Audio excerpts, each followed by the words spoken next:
એવા મનુષ્યો જે માનવ ક્ષમતાઓની હદ પાર કરી રહ્યા છે. તિબેટિયન હાઇલેન્ડ્સ. આ લોકો 14,000 ફૂટની ઊંચાઈ પર 40% ઓછા ઓક્સિજન સાથે જીવે છે. તેમના જનીનો લોહીના પ્રવાહને વધારે છે, જેનાથી તેઓ એવી જગ્યાએ પણ જીવિત રહી શકે છે જ્યાં અન્ય લોકોનું મૃત્યુ થઈ જાય છે.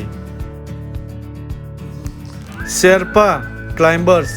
તેમના કોષો સમાન ઓક્સિજનમાંથી બમણી ઉર્જા ઉત્પન્ન કરે છે.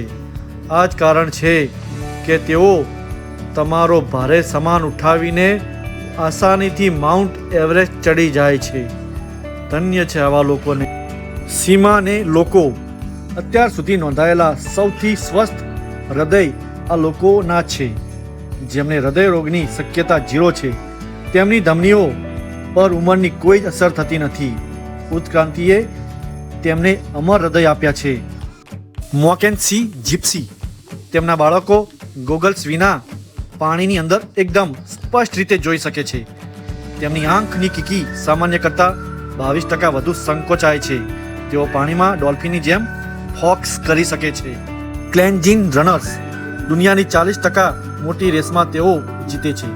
તેમના પાતળા પગની કુંટીઓ 8% ઓછી ઉર્જા વાપરે છે. તેમની પીંડીઓ હળવી હોય છે.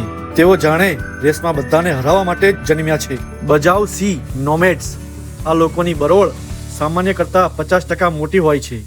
તેઓ પાણીમાં 13 મિનિટ સુધી શ્વાસ રોકી શકે છે અને 200 ફૂટ ઊંડે સુધી ડાઈવ કરી શકે છે. ઉત્ક્રાંતિએ તેમને જળચર બનાવી દીધા છે. ઇન્યુટ લોકો. તેમના શરીર અન્ય મનુષ્યો કરતાં વધુ ગરમી ઉત્પન્ન કરે છે. તેઓ શરીરમાં રહેલી ચરબીને અલગ રીતે પચાવે છે, જે કાતિલ ઠંડી સામાન્ય માણસોનો જીવ લઈ શકે છે. તે ઠંડી તેમને સ્પર્શી પણ શકતી નથી.